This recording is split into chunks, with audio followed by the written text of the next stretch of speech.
give us some backstory as to like why the Plumbers were first assembled, because they weren't assembled to go into the Watergate. Into Watergate. And we should be clear, Watergate is a hotel too. Right. and so just back up and give some people some of that remedial information. Well, so during the Nixon administration, Nixon came to office when the opposition to the war in Vietnam was cresting and burgeoning. And Nixon was obsessed with spying on the anti-war movement, figuring out if they had foreign intelligence connections. And he was especially infuriated by the leak of the Pentagon Papers to the New York Times in June 1971.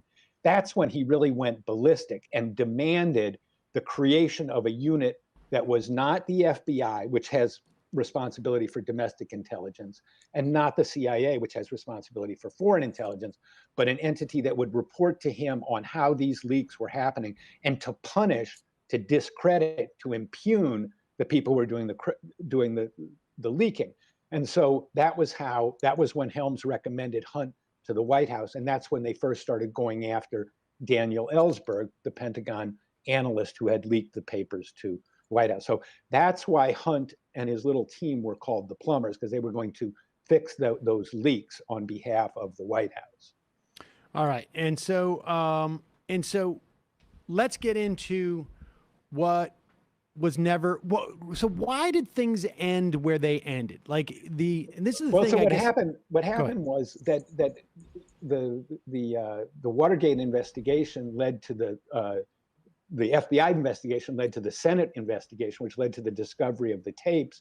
The discovery of the tapes led to impeachment proceedings, and Nixon was forced to resign less than 2 years later. So really the investigation never really continued after that. The burglars went to jail and then were released from jail.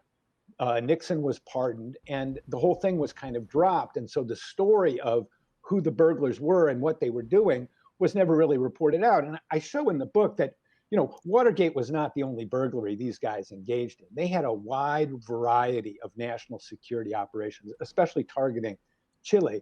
And Howard Hunt was in Miami in early 1971, long before Daniel Ellsberg became a household name, recruiting the burglars. So we have signs of these other burglaries that they participated in. There were 7 different operations against Chilean government offices in New York and Washington. Chile had a very left-wing government that the CIA and the Nixon administration were seeking to overthrow. So the burglars were really a political espionage team, sort of sponsored by the CIA or sponsored by the White House and enabled by the CIA. And so the CIA wasn't directing the operation. They were just providing a service to the White House. And that brings us to the... Okay, well, hold on. Yeah, we got to back up because there's a lot, to... Okay, so let's just start with, there are how many hours of tapes? I just want to go through, I just want to set that table about why because this was not, I remember the Ken Starr investigation, right, which was like, we have one thing over here and we're going to spend the next 3 or 4 years going wherever anything takes us. Like, we're going to see anything here or there, and we're going to follow it and whatnot.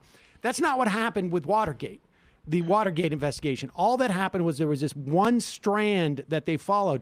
But was there any, I mean, I imagine there were staffers who were like, we're going to listen to all these tapes. And well, that really didn't happen until after Nixon was gone. And the material was not available to researchers until it was put online by a professor at Texas A&M, Luke Nichter. And so there were some 4,000. Even the investigators didn't listen to all the tapes? No, they did not. They did not. I mean, the White House, the legal pursuit of those tapes culminated in July 1974 when the Supreme Court ordered Nixon to release 9 key tapes sought by the special prosecutors. And one of those was the so-called smoking gun tape of the conversation on June 23rd, 1972, 6 days after the break-in, in which Nixon pressures Helms to stop the FBI investigation of the burglars. And so Nixon resigns 2 weeks later, and really the whole matter kind of gets dropped there. Nixon is pardoned a month after that. And, the whole thing is not pursued. And so this because story Ford, wasn't really Ford, known. the vice president, Ford didn't want to know. Nobody wanted to know. There was nobody who wanted to know anything. I mean, that's the thing, is that you need to have almost like a political vendetta with a special prosecutor to get at this stuff. And there was nobody who was like, they caught the car, and so end of the chase. Well, one thing that is important to understand is that the Watergate scandal kind of evolved into a CIA scandal. And in 1975, with reports on abuses of power that start with Watergate but are not limited to Watergate, the CIA's mind control experiments were exposed for the first time. The CIA plots to assassinate foreign leaders, the CIA's spying on the anti-war movement, the CIA reading the mail of Americans. All of these were revealed in the aftermath of the Watergate investigation. And so the subsequent congressional investigations focused on CIA abuses of power that were not related to Watergate. And I mean, we picked up the story from there, but it was never really told at the time. And that was that was the church, just to be clear, that's the church commission or committee, I guess. Yes.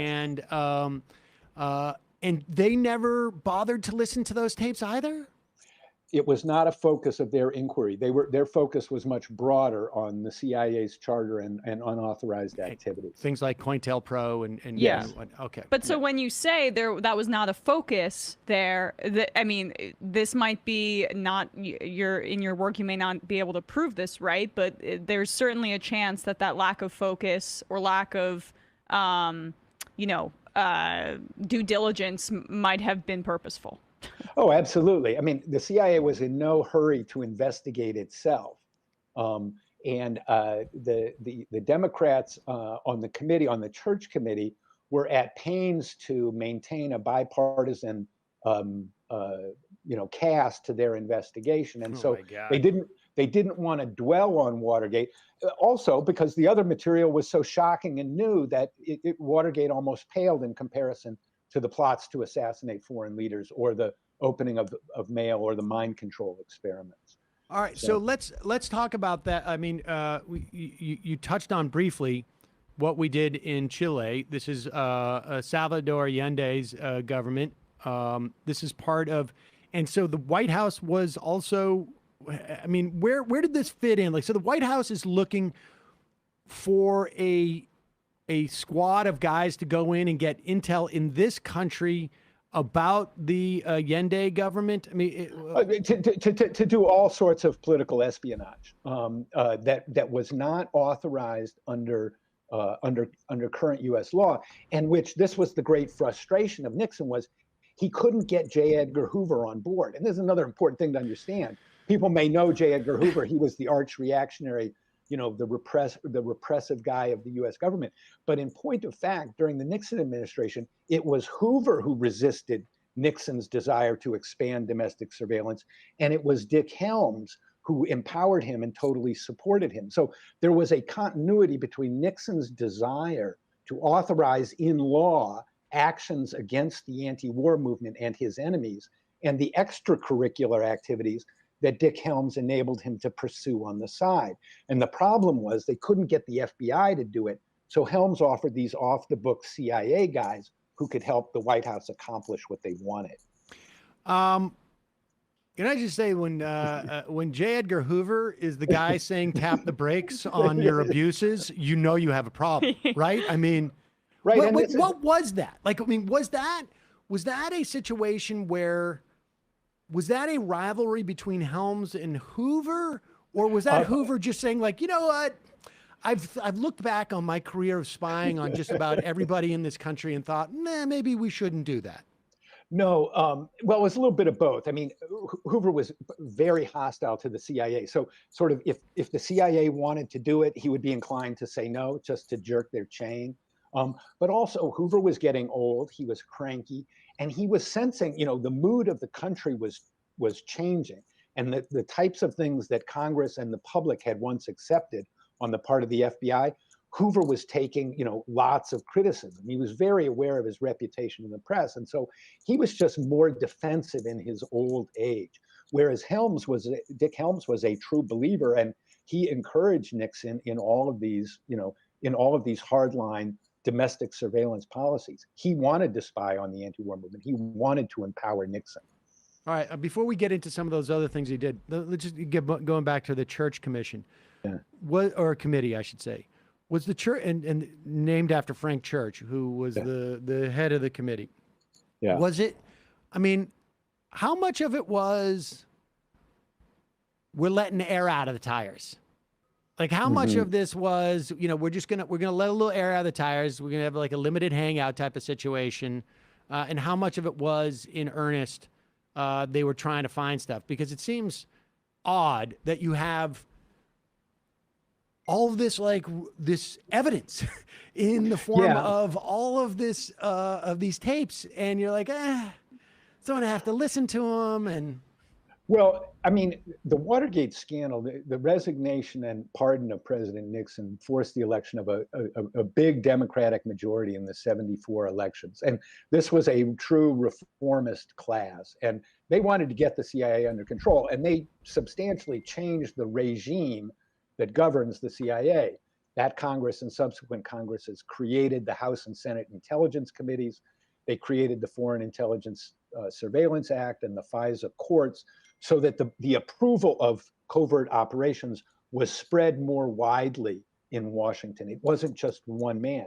When Dick Helms was CIA director, all he had to do to get the CIA budget approved was to go to one person, the chairman of the Senate Armed Services Committee, and say, "Sir, I want this amount of money." And that the chairman would say, "You've got it." And that was the only oversight there was. So Congress wanted to get control over the CIA, but like you say, it also had the effect of protecting and legitimizing the CIA. And CIA Director William Colby, who succeeded Dick Helms, that was part of his strategy, was we're going to disclose our dirty linen in order to protect ourselves, win more credibility in Washington, and actually enhance the ability of the agency to do what it does. And so, ironically, Watergate winds up reinforcing or even strengthening the CIA in the Washington scheme of things.